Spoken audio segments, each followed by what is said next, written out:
Welcome to Martial Mentality, a martial arts inspired podcast. Today I have with me Sifu Trevor Taylor and our special guest, Sifu Santos. How are you today, sir? Very good, very good. Thank Happy you to for be here. coming on the podcast. We're excited to have you. For those of you who don't know, Sifu Santos has been visiting our school quite a bit. And I'm going to let him just kind of tell you guys a little bit about himself and his background. So go ahead, Sifu. Okay. Well, I happen to be 68 years old now, so I'm not a teenager anymore. But I started learning, getting interested in Chinese martial arts, Chinese Kung Fu Wushu, when I was 15 years old. Why? I saw the series Inside Kung Fu, and I wanted to be just like Kwai Chan Caine. I wanted to have knowledge to be able to take care of myself physically, protect myself. I wanted to get knowledge about herbs because he used some medicines in there and everything else. I want to be just like that man. I was living alone with my mother, no father, in a real tough neighborhood. So I respected the power that Kwai Chan Caine projected. Can you tell us a little bit about where you're from? You're from New York, correct? Right. New York City. I was born in Cleveland, Ohio, Oh, but okay. I was raised in New York City, Gotcha. mostly Brooklyn. Okay.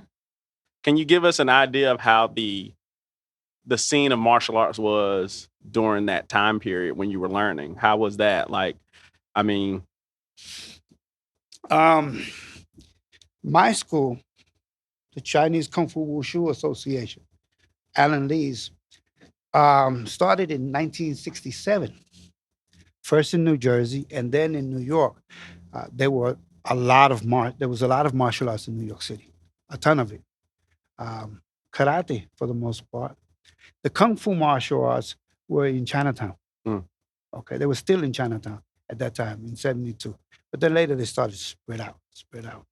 Um, my instructor, he hosted the International Conference of Martial Arts in 1969, where martial arts from all over the world came. So New York has always been strong in martial arts and dancing and other things. Yeah. okay. So, can you give us an idea of, okay, so you said you started taking because you wanted to protect yourself and things of that nature. Tell us a little bit more about that. Continue to kind of tell. Oh, somebody's getting a phone call. Busy man. Sorry about that. They warned me about this. It's okay. Okay. Keep going. The question? Yeah. So, again, what I wanted to ask was, can you give us a little bit more about like just continuing on your martial arts journey? You said you wanted to be able to protect yourself and things of that nature. Can you just keep expounding upon that? Oh, definitely. I wanted to be able to hold my own in the street. Like my friend said, I want to take care of myself. And I also wanted to learn everything else that I saw that what the Chinese Kung Fu culture would give you knowledge about all different kind of things. Okay. Um, so I start when I'm 15. And the first time I'm on the floor training, we did like a type of a marine type of workout. Mm. Oh my God. I couldn't use my arms for the next 3 days. I had never done push ups. That day I had to do 3 types of push ups. Basically, when I went into martial arts, Chinese Kung Fu Wushu, I went into the military. I didn't know. It's like being in the military. Later on, I found out from people who went into the formal military, in the Navy, Marines, Army, their training just the same as mine almost. Um, so that was a challenge. Okay, for a kid, I'm 15. I was never athletic at all, at all. Once I started martial arts, what I learned left leg, left arm, right, and so that finally I got my balance and I was able to be good at sports. But I fell in love so much with Chinese Kung Fu Wushu, I never did sports. Mm-hmm. Never looked back. It was all Kung Fu. Never went to high school football games. Never went to see none of the things in high school. I would finish in high school and I would go straight to the Guan, Kun, Dojo, whatever it's called. Mhm. So, can you tell us maybe from your experience, how the martial arts has affected you throughout the years. Because you say you're 68 years old now. Right. So, what advice or what wisdom can we glean from you as younger people, or maybe people who are listening to this podcast, of what the benefits of continuing martial arts throughout your life can do for you? What did my teacher tell me? He said, Kung Fu means somebody who has some special skills, okay? We would call them discipline techniques, skills that when you do something it has power, that kind of thing. But he also said, what is the real meaning of Kung Fu, of Chinese martial arts? The real meaning. You learn three things, you work with three things, you develop three things. One, knowledge. The second one, physical, the body. The third one, character. Okay. I've learned so many different things from my teacher in my school, all kind of knowledge, weird things that never come up in other disciplines, but come up there and are applied. Whatever you learn in Chinese Kung Fu Wushu, theories, whatever, you always try to somehow apply it to yourself physically. Okay, physically. And I said knowledge. The real high level, quote unquote, high level Kung Fu man, when he talks, people want to listen because this they never hear anything like that. They seldom hear things of that nature, like wow. The second thing is the physical. Why do you want to learn martial arts? You have what is called the 8 brocades, which is an exercise system, an 8 section exercise system. If you practice this, and if you sleep right, if you eat right, everything else, you should be able to live to be 100 years old and strong. Okay, no problem. It's called Ba Duan Jin. You can look it up in Google, no problem. The third thing is character. Why you see character? You saw the movie 36 Chambers of the Shaolin 36. His name, that monk's name was Sande, which means three virtues. Sande, three virtues. And he's admired because of what his character, how he how he works at doing something, at developing something. And why does he want to develop it? Because he wants to teach somebody else. Mm. Okay. The quote unquote good kung fu men, they're known, they remember. How they remember? They remember because of their character. Mm. Not because they're the best fighter. No. Fighters, unfortunately, sometimes can be a dime a dozen. But real top-notch martial artists, kung fu men, they're a different breed whatsoever. Can you explain that a little bit more? You say they're a different breed. What do you mean by that? Because I've never heard it like that before. So I'm serious. Like, you hear that's pretty interesting. So Who do people remember? They remember great teachers. Mm. They remember great healers. Okay. They remember people who have done for the community, for the people. And this is the character nature of it. Character. Uh, Go ahead, ask more. Anna. Okay. So in your opinion, Mm. let's piggyback off of that. So who is somebody that you would say is a good example of somebody like people remember? Maybe like somebody, maybe like Confucius. Yes, Okay. Confucius is a great teacher. Sun Tzu. Oh, Sun Tzu was awesome. Sun Tzu is the chief strategist. He developed the art of war, the theory behind the art of war. Mm-hmm. 全过为相，破过失治. That's a major theory. When you take a country, take it whole. Don't destroy the country to take it over. Take it without destroying it. Superior strategy. Win without fighting. Mm. Mm. Who else? Lao Tzu. Lao Tzu of Taoism. The Tao Te Ching. This is the Bible of Taoism.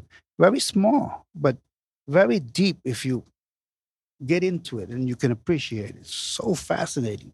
They say everything came from nothing. Sort of like physics. Continue.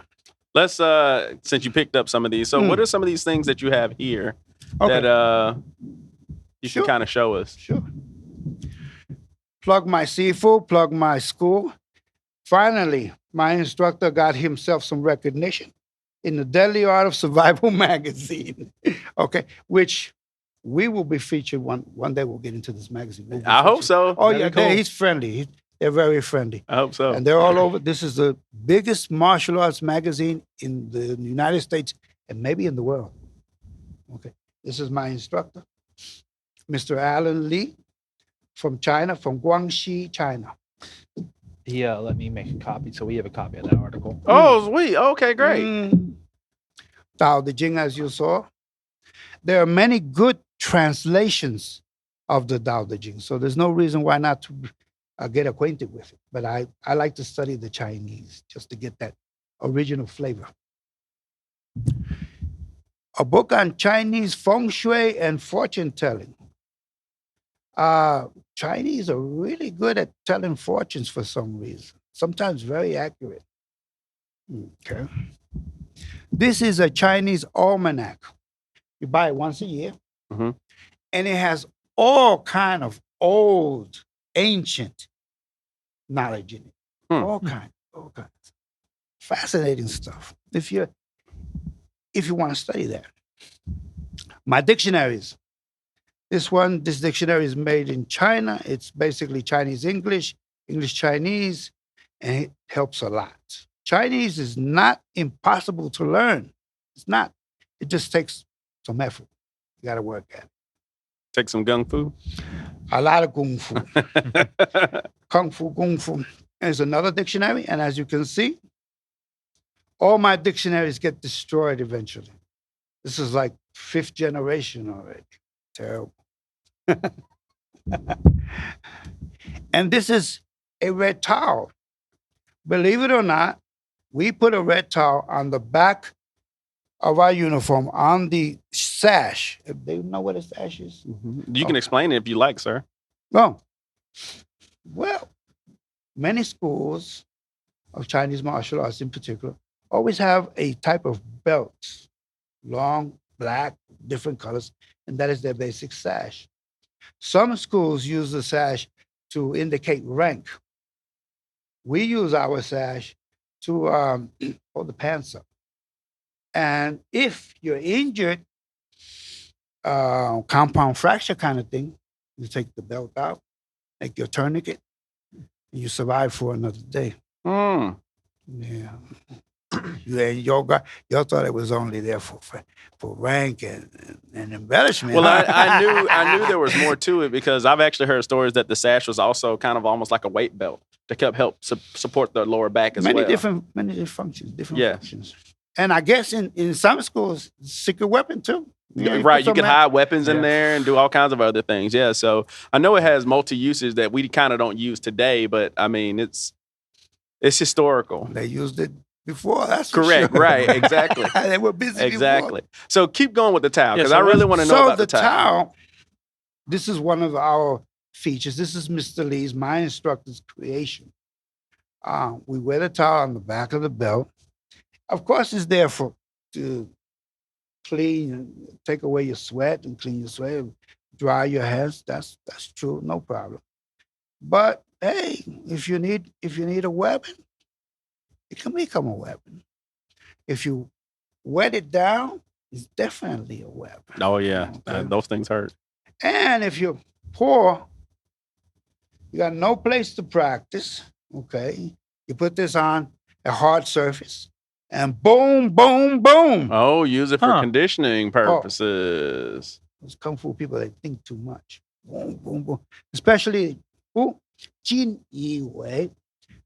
Those people, Jin Yi Wei was a group of people who were the imperial bodyguards of the Ming Dynasty. So we got the idea from them. Huh. Yeah. That's interesting because I've never. I mean, people usually use a towel in order just to wipe their sweat, but you using it as a training tool, that's really interesting. That's creative. They're creative. Okay. Huh. Yeah. Learn something new. Wrap it up. Pow! Maybe a few punches, a few good ones, so that you always have some condition. Mm-hmm. The Genie Wei, the imperial bodyguards of the Ming Dynasty, they were known as one hit, one kill. Hmm. And Jin Yi means beautiful clothing, beautiful gowns made of silk and brocade. Special, Hmm. real top notch. Right? So, can you tell us about your studies? Because obviously, with all the books that you have, you're a studied man, and a lot of people don't know that you're quite fluent in your Chinese. Has that actually helped your gung fu or help your understanding of gung fu by knowing the language better? Oh, no doubt. No doubt.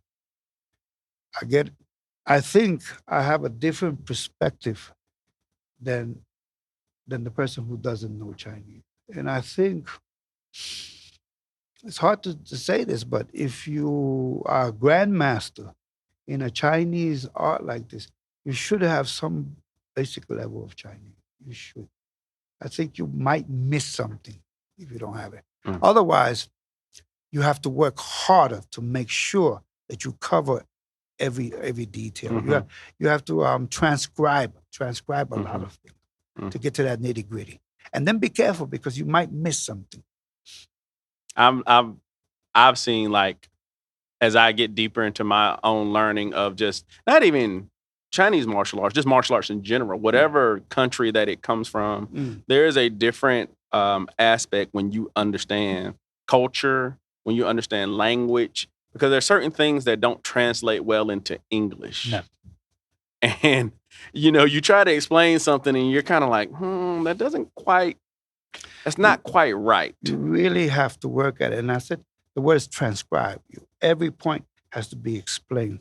For instance, Dao, like the Dao De Jing, Japanese say Do. So Japanese say dojo. What does it really mean if you look at it?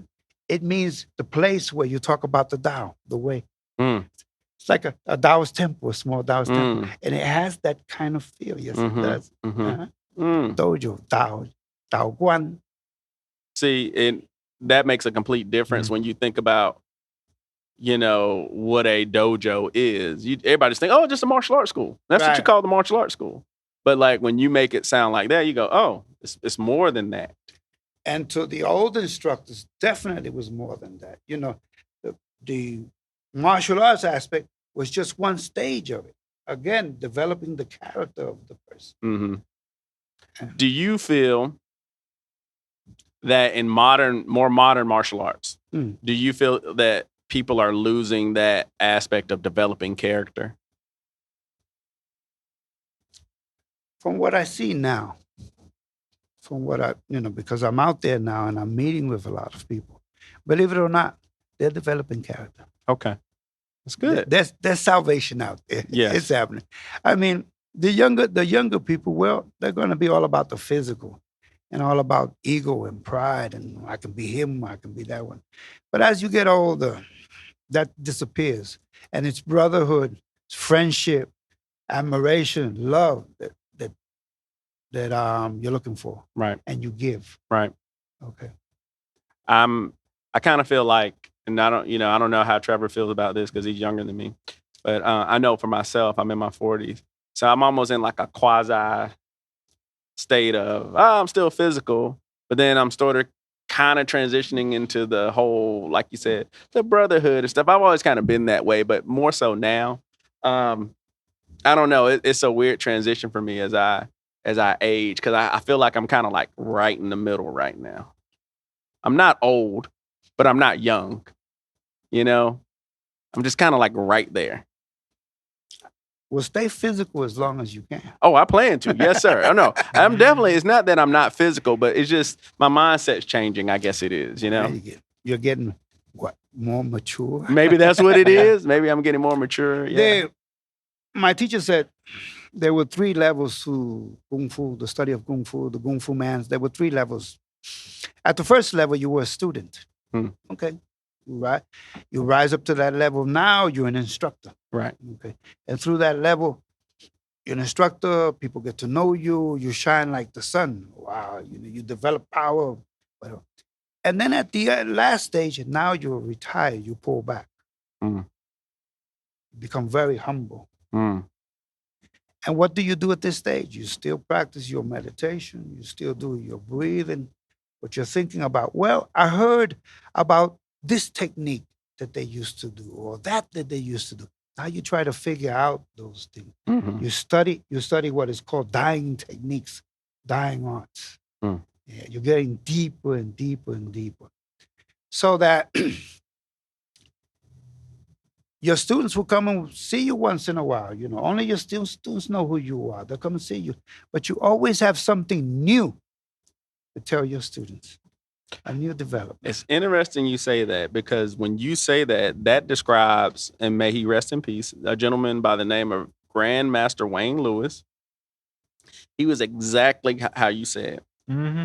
He really was. And he literally, all the time, he would come in and he was from Trinidad and Tobago. So he had an accent. And he would come in our school and visit all the time. And he would always have something new to show. Or he's like, let me tell you about what I've been studying. I'm like, Even when he lost his eyesight, the man was still like, watch this. yeah, exactly. He was. Oh yeah, And he was still, I mean, even when he got a little sickly, he was still dangerous. He was still really good. And I was like, man, like he is like a true living weapon. Mm-hmm. And his mind was so sharp. I'll never forget, he actually told a story about how he started to, when he started to have to use like a cane or like an umbrella or something that he needed to kind of help him. I mean, granted, we already know that there's techniques associated with that, but he started to really like incorporate these things into his training. And you did not want to give that man any kind of stick weapon. He would beat you with it. He was a professional bodyguard when he was younger. He worked for Chuck Norris. He worked and a for few Chuck other Norris places. and a few other people. Oh, Yeah, he yeah. did. Wow. Yeah. Yeah. So he was the real deal, and He had a big, like 2-3 inch one of those ring binders, and he'd bring it down every once in a while. But it's like pictures of him with Chuck, pictures of him with like Cynthia Rothrock, all these famous all these individuals. crazy. Yeah. And I mean, and it was impressive because, he never threw his ability to have fame in our face. Never. If you met him on the street, you wouldn't know who he is. You would never have thought this man was like, You'd be like, oh, okay, he's just a regular guy. yeah. And so, like, I think what you're saying, I've met people like that, including yourself, where like people who are knowledgeable, people who are skilled, and then you're just like, oh, that's just Sifu Santos. He's just a cool guy, But it's like these people, like you said, shine like the sun. And it was rare for him to ever meet somebody that did not like him. Mm-hmm. Very likable, very, I mean, he was just the type of person that when it commanded respect, was great about bringing people together. So to go back to what you said earlier, I'm having a moment here. You're right. A lot of people remember Master Lewis for his character. Mm-hmm. He was skilled, but more so for who he was. He was one of the kindest people you would ever meet. People remember him for that. So you're right. And because of that, that's why in the next room, we have a picture of him up. And some of the things that, I mean, I have a library of his books that one of his students gave me, and I cherish that stuff. And I also have before he passed away, he gave me a boken that he would use for practice. And I was like, he's like, I want you to have this. And so those things are special to me because to me, they have his qualities attached to them. Mm-hmm. He was a man of martial study, but it was more than that. And so he was a great example to a lot of the younger people in this area. And so we strive to try to like keep his spirit alive. Even though he wasn't my direct instructor, he kind of felt like one. You know what I mean? Because you can learn from anybody. Mm-hmm. And so not trying to take away from you, but now I understand what you're saying. So, but so I see on your shirt here, you have different qualities. So can you explain the meaning of your shirt? Because I'm sure that's the symbol for your school. Sure. Well, here's the name. 中国功夫武术学会. That means Chinese Kung Fu Wushu Association. The bottom says established in 1967. That's when the school was established in New Jersey first, in the spring of New Jersey, Newark, New Jersey, and in the fall in New York, 67. And then we continue with the dragon, which is a tremendous icon motif in Chinese culture. I mean, China is known as the dragon. And the dragon is a long story. Go to Google first, and then we'll continue on with this because it's long. The dragon is deep, deep culture, very deep culture. And it's a symbol that we use. And this is long, short, separate dragon hand. Long and short, separate dragon hand. And the dragon hand can do so many things. So the dragon is the epitome of the animals. Dragon has all the powers of all the animals, that kind of thing. And then we have here the school's 4 commandments, which is humility, qian, which is compassion, kindness, / kindness, which is 死. Here we have patience, which is 仁. And here we have hard work, 勤. So you have a person who's humble. You have a person who's kind. You have a person who has patience. And you have a person who works hard at what they do. Maybe kung fu, so that kung fu is good. Or whatever else, they work. Pretty much you got a decent person, right? You should. and believe it or not, Taoism says, Chinese philosophy says, is compassion and kindness which has the most power.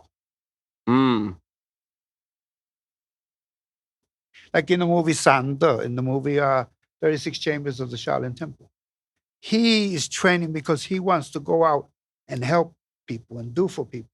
So there's nothing that can stop him from achieving his goal. Nothing.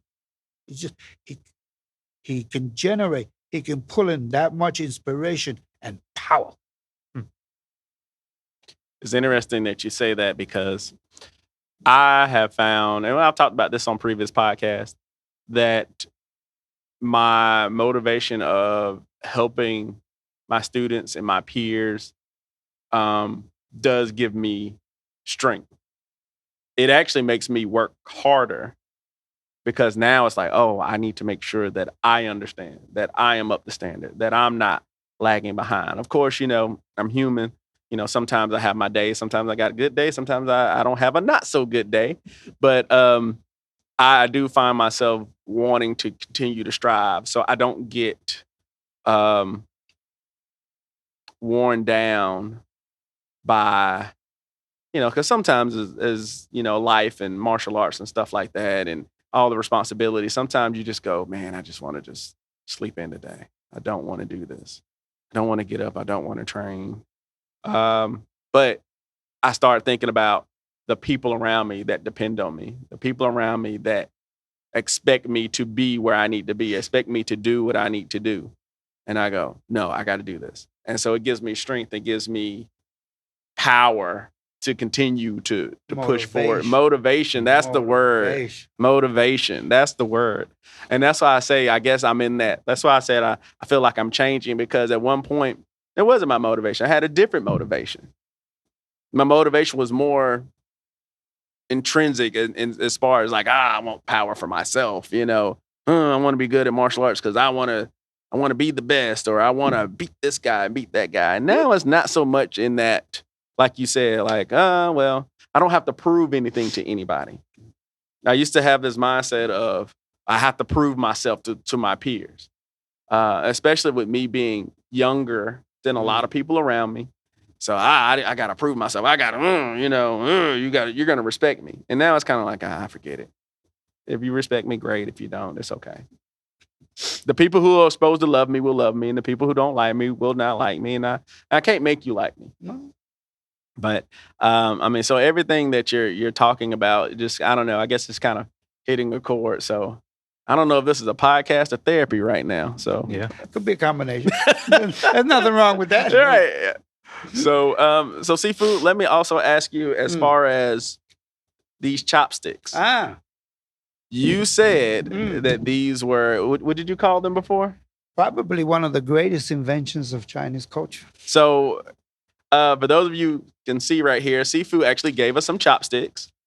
And we're very thankful for these. And so he made a comment before the podcast that this was one of the greatest inventions in Chinese culture. And we were like, okay, we'll save it for the podcast. Let's see. So I want to ask why these are what you say they are? Well, everybody all over the world eats food. The Chinese say that food is like heaven. The people consider food as if it were heaven. 民以食为天. Okay. Chopsticks allow you to eat 3 times a day if you're lucky and if you want. You don't need to get your hands dirty, oily, or whatever. They allow you to transfer the food easily. Have quite a few uses. And if the whole world used chopsticks, the world would be a more united place. Okay, continue with that. Well, and look, you have the Japanese, the Chinese, the Koreans, the Vietnamese, all that group. They use chopsticks, so they have the same basic culture, and that's a good thing. The more things we share. If the Western world used more chopsticks, guess what? There would be a different level of food emerging, a fusion type of food. I've been thinking about these things. And well, as Kung Fu Wushu martial artists that we are, if one day we're eating and there's a problem, this becomes a weapon. It'll be a vicious weapon. Right? Vicious. I think I saw recently, it was a video. There was a gentleman doing a chopstick form. Okay. I've seen chopstick and bowl. Yeah, I've seen that. So, Trevor, would you share with our listeners the story about Sifu Panico and the chopsticks? This kind of bless that man, because I finally learned how to learn chopsticks over the course of like 3 hours when we went out to dinner with them one night. But we all went out to eat with Sifu Rick Panico. He runs a kung fu school in Mooresville or Troutman, Troutman, North Carolina. He does Hungar. Great teacher. So if y'all looking for a good school, go check him out. But we get out there to go eat. And he said, I had a surprise for all y'all. And we're like, okay, what's he talking about? And we go sit down at this big round table with a big lazy Susan in the middle of it. And Panko takes away all our forks. Yeah, I remember. And said, you're all going to learn how to eat with chopsticks tonight. Yep. And I struggled for the longest time, but by the end of that night, I could use them. You know what that taught me? That when you're pushed to a certain limit, and when you need to, I mean, granted, we would have survived if we didn't eat, but we were all hungry. Didn't we? Didn't we work out with them or something? I don't know if we worked out, we did something, but everybody was really hungry. We went to dim sum, really hungry. And he literally was just like, take away all the silverware. Keep the chopsticks. We're just like, huh? And everybody's like, what? like, man, because we're Westerners, we're martial artists, but we're like, how are we supposed to eat? He said, use chopsticks. So we're all sitting there like. But I promise you, by the end of that, we were eating because we had to learn. And that taught me a valuable lesson. Like, okay, I get it. Like, humans can adapt to a lot of different things when you are put in those situations. Mm-hmm. And especially as martial artists, when we are forced to be in certain situations, when we're training and, we're learning a new technique or something that's really difficult, you go, man, I'm not able to do this.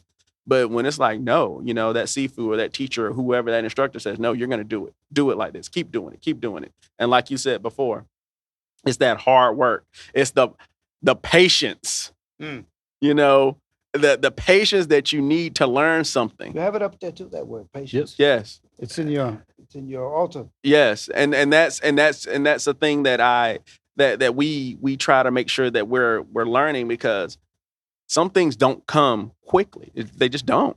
No.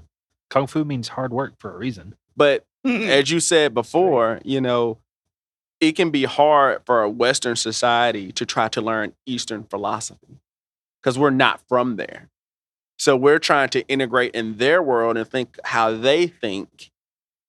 And we're not local to Asia. So it can be a little bit of an out-of-body experience when you go, I got to be patient. Because Westerners, we're not patient at all. We want it right now.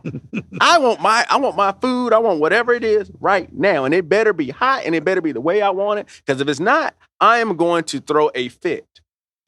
And that's just the way we are. And so to learn certain qualities, or see people who have done martial arts for a long time or been to Asia like you have, which we're going to talk about that too. Like they're different. Their mindset's different. And you can tell they really integrated into the culture. So no, I can see how this, using these can teach you about life, really. Yeah. As strange as it is, using chopsticks has taught me about life, and it's wild. So yeah, thank you for that, Sifu. No, there's a history behind it. Let me tell you something. If you're practicing Chinese Kung Fu Wushu and you go out with a Chinese dinner or whatever, and you can't use chopsticks, they look at that and say, Really? Yeah. Because this is basic. This is basic Chinese culture. Mm-hmm. And this is basic martial arts culture. As I said, this is a weapon right here. A brutal weapon. Just that simple. And what's funny about that is interesting that you say that. That people are watching the little thing. Like you just said, like just using chopsticks. Here you go. Most people are like, that's nothing, whatever. I gotta be straight up. The Asian community will look and use chopsticks. How good can his Kung Fu be? Interesting. They will compare those two things, right? They're totally different, no. You want to learn how to use chopsticks? Go to Google and then go to YouTube. And remember, keep your hand relaxed. People, when they use chopsticks, they tense their hands. And that's why they give up. Relax and practice at home. Get some peanuts. Transfer some peanuts from this bowl to that bowl. Practice, practice, practice. You'll get it. Sorry if you guys hear some puppies barking next door. We have a dog groomer that's probably working at the moment. So if you hear that, that's what's going on. Should we start playing the drum to make them quiet? No. Oh yeah. So kind of a quick segue. Let me ask you this, Sifu. Your time in Asia, okay? Tell us what you learned. Tell us where you went, what you learned, your experiences, because there's a lot of people who practice in the United States that never go overseas to train. And, I remember when I went to China to do some training, it was probably one of the greatest experiences of my life. I really enjoyed myself. And my goal one day is to take our school overseas to do training in another country so they can see some of the amenities that we have that some people in Asia don't have. They'll train outside. They don't care. And so when people sometimes here are complaining, oh, it's hot outside, it's cold. And I go, well, they do it over there and they don't complain. They're not complaining, In fact, it's a blessing that they even have a space to train. So can you please just kind of expound upon your going overseas, your training, whatever you've done? We'd love to hear that story. That's a very good point you brought up. As far as Kung Fu Wushu, one of the most important things when you're training and learning is the term chi ku. Chi means to eat. Ku means bitterness. Basically, take it. You got to take it. Take it. Take it. You just got to be tough. When you're sitting in that stance and 5 minutes go by, stay. 10 minutes go by, stay. 15 minutes go by, stay. 20 minutes, half hour, 45 minutes, 1 hour, finish. When you got that stance, you can sit in a horse stance, double leg stance for 1 hour. You've developed a little bit of power, physical power, mind power, concentration. Do it, must finish. It carries on into other things that you do. The Chinese are known for being able to suffer, take it, especially the Southern Chinese. Many years back, they never, in the South, China is very hot. They had no air conditioners back in those days. There's no air conditioning. Right. And in the winter it gets cold. In the south of China, it gets cold. Mm. Okay? No internal heat, no heat inside. Mm-hmm. So you're getting frozen in the winter and you're frying in the summer. Mm. That's why those Chinese armies are so vicious and the kung fu there is so vicious. That's one reason. I can see that being. I've lived in southern China and I've lived in northern China. And I can tell you in southern China, like I said, in some houses, some people they don't have any inside heating. No, they don't have it. And some people that don't have air conditioning either. Right. But what do they have? They have herbs. They drink these special herbs. There's one herb that has 24 components in it, and it will cool down your body. Mm. So I've been thinking about getting some of that to a spot in Mexico, which is the hottest place sometimes in the world. See if the people can be helped. Mm. The Chinese, Kung Fu, especially the Kung Fu man, he always has an answer for something. He tries to find an answer for survival and going forward. So continue about your Asian experience. Where did you go? What'd you do? As I said, I started Kung Fu in 1972. And the first time I went to China was 2005. Do the math. Mm. That was the first time I got an opportunity to go in China. Otherwise, I was in China in my mind. Mm-hmm. I was in China, in Chinatown. I was in China with the people I was speaking Chinese, learning Chinese, getting an idea of China, learning everything that I could without going to the country. Finally, in 2005, my Sifu decided and was able to get us all to go with him.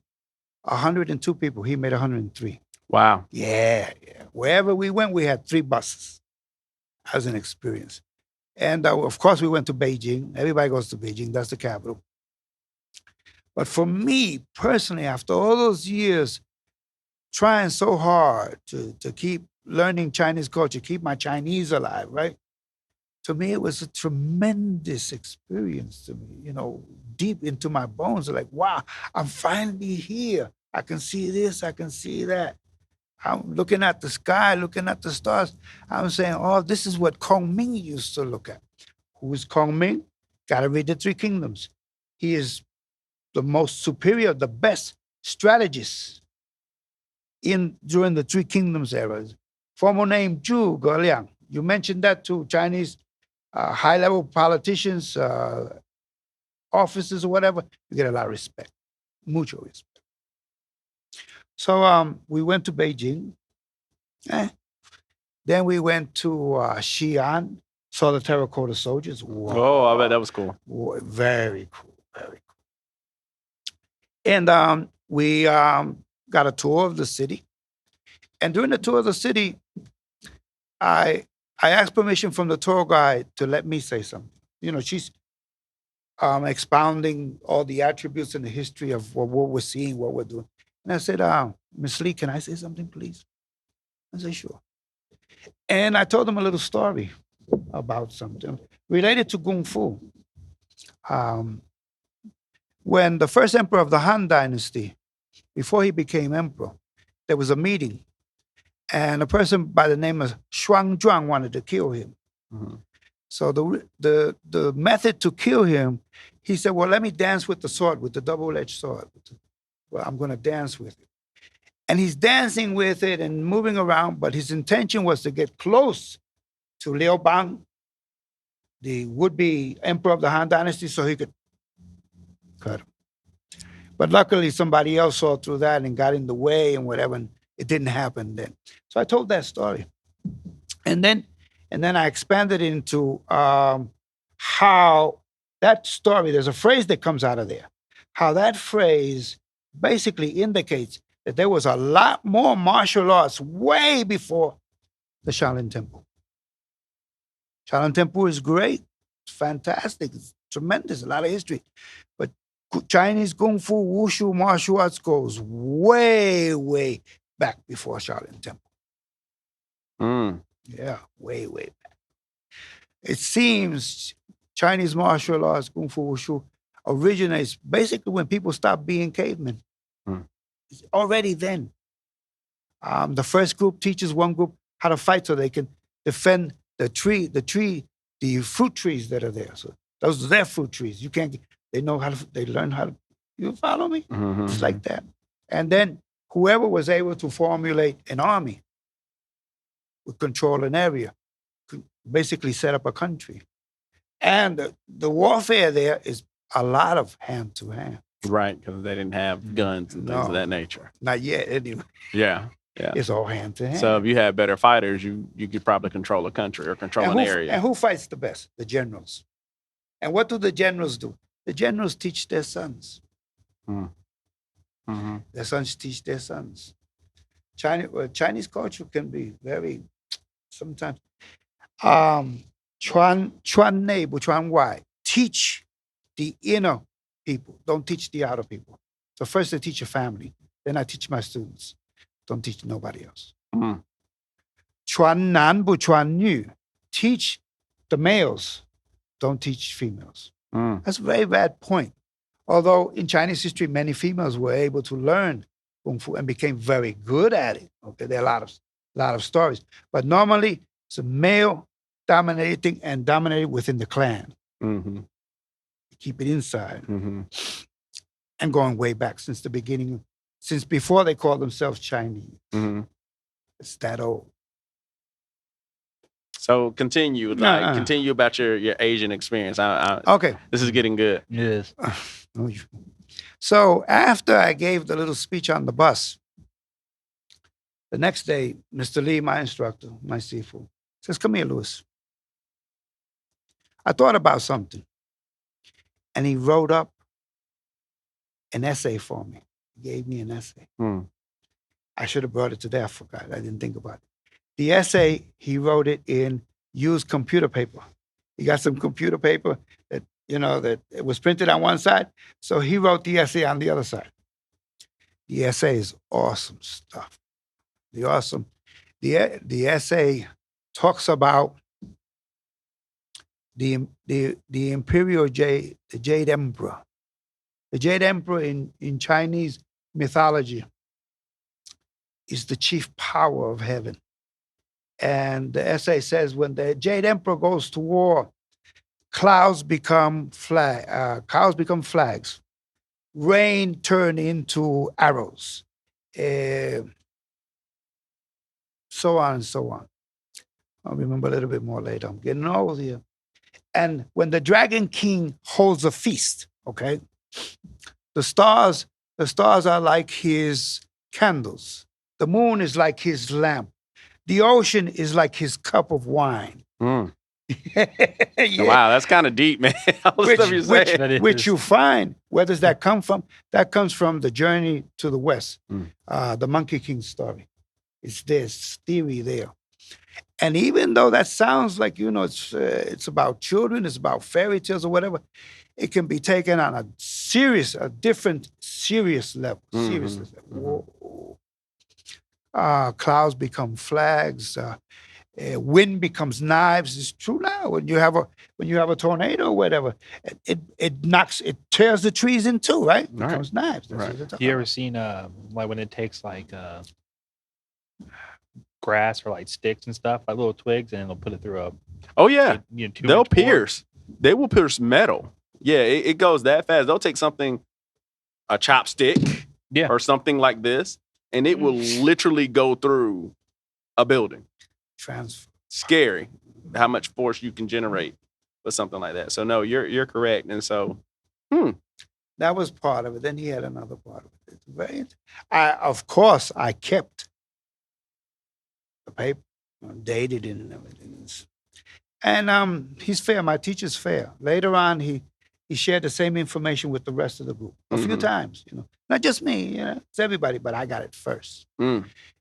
And sometimes a lot of things in the school I got first. Mm. Mm-hmm. It happened like that. But he's so we finish with Xi'an, and then we go to his hometown, which is Guilin.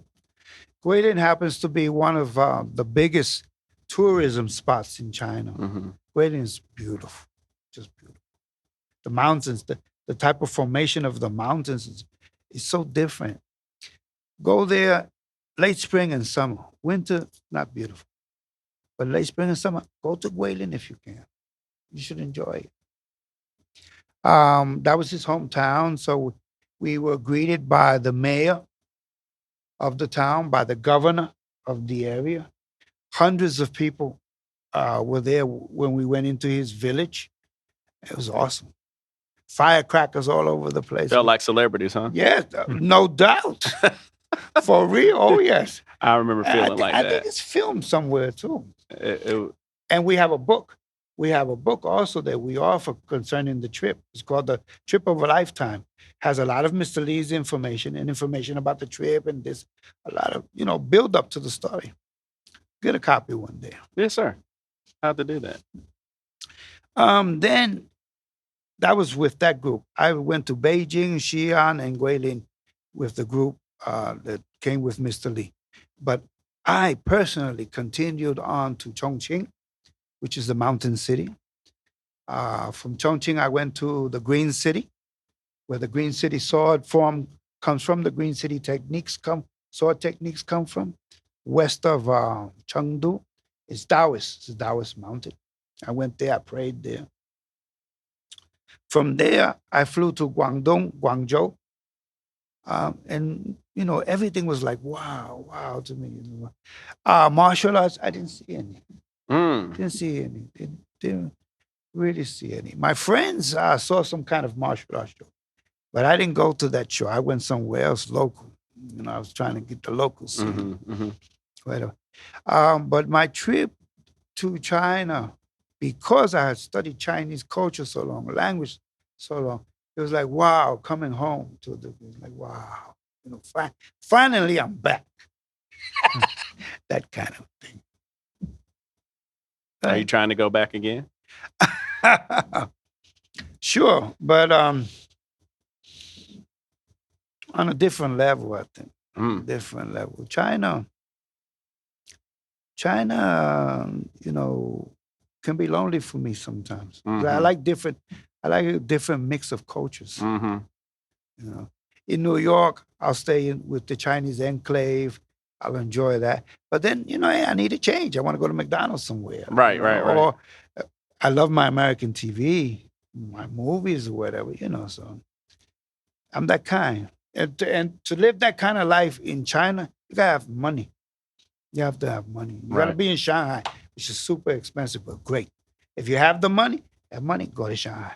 I've never been to Shanghai. You would enjoy it. I went to Beijing. I had a blast in Beijing.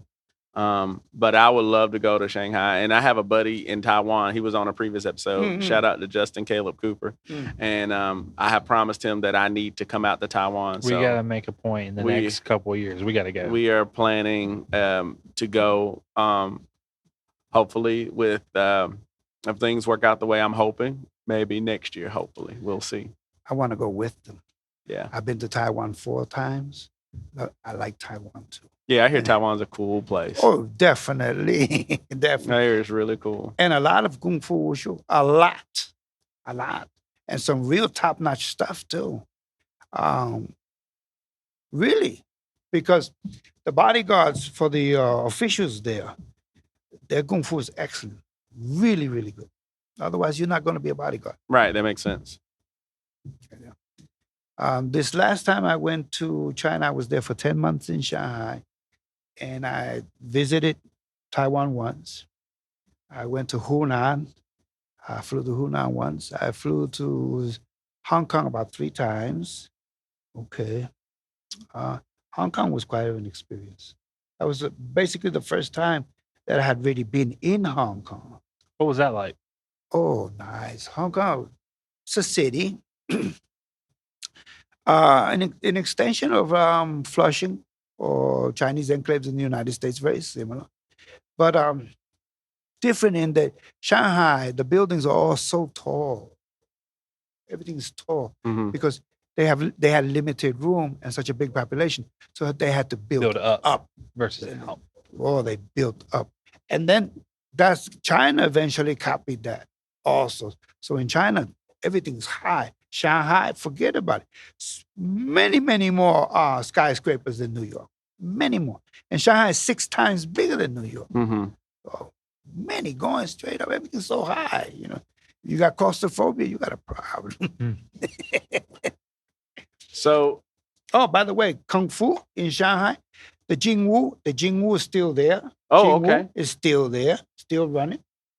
I was going to ask you, do you feel Mm. that Kung Fu, even in Asia, China, do you feel like it's dying or that it's become less prominent with the, you have so many other things that people can study: boxing, wrestling, MMA, judo, karate, taekwondo. There's so many other things that people can practice. But when you think about China, of course, people do martial arts, think kung fu, or gung fu. But do you feel like it is less prevalent now because China has become a little bit more westernized now? Try to answer that.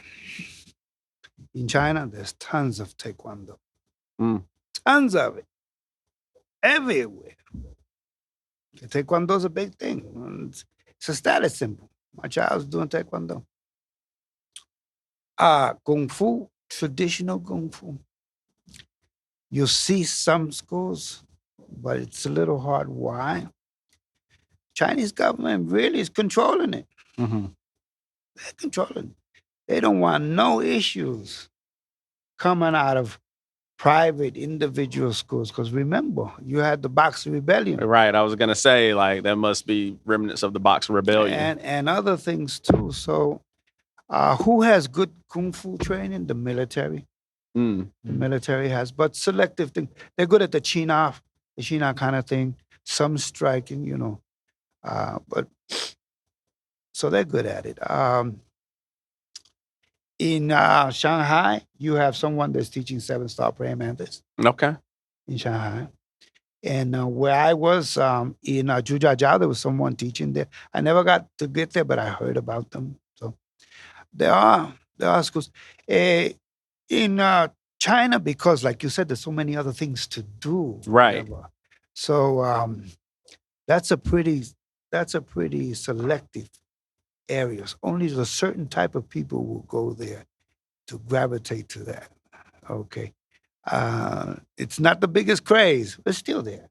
It's still, and they will never really let it go because any movies that you got, the old movies, everybody's kung fu fight. Okay, so no, it's not gonna die. No time soon. You never know. Right. Right. I just noticed that, and I read an article about this recently, that you see a lot of people outside of Asia really like promoting kung fu. It seems Yes. to be more than maybe some people in China now. You're like, because some of the people that I think about who are like some of the best gung fu and kung fu martial artists, I'm like, they're not Asian. No, You know what I mean? They're not Asian anymore. especially not in the States. Right. Yeah. You it's not that. And it's interesting that how that has kind of like spread so much around the world Yes. and how it has caught fire in other countries, but Yes. in its birth country, it's kind of like, I'm not saying it's dying, but it's not as prevalent as it once was. Um, hmm. No, definitely across the world it's big Huge, yeah. and growing. I went to 7-star praying mantis school.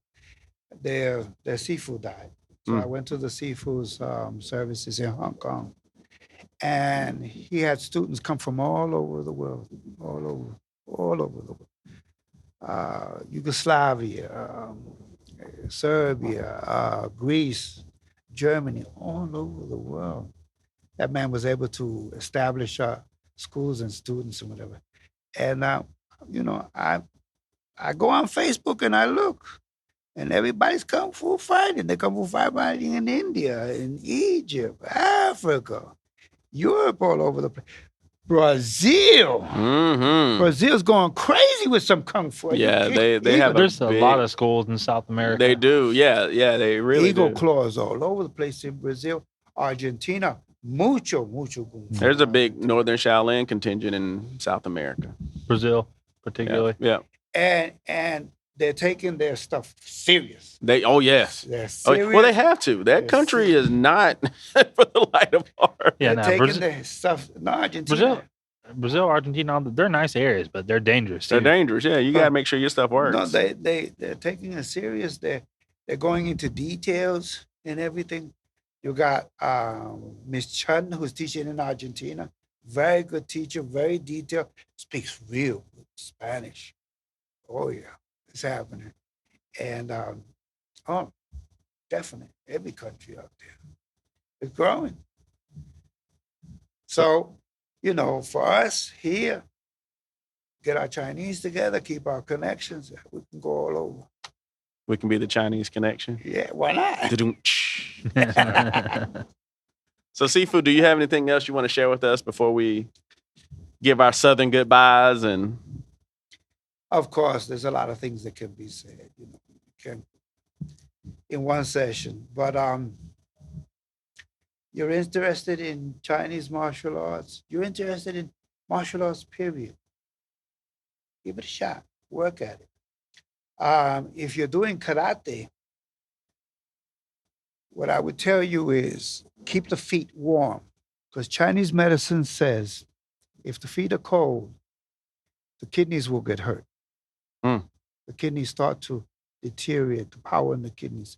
If that happens over a long period of time, that will lessen your lifespan. Mm.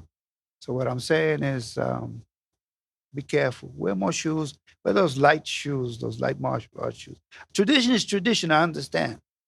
But you pay a lot of respect to your instructors when you can take it to another level sometimes.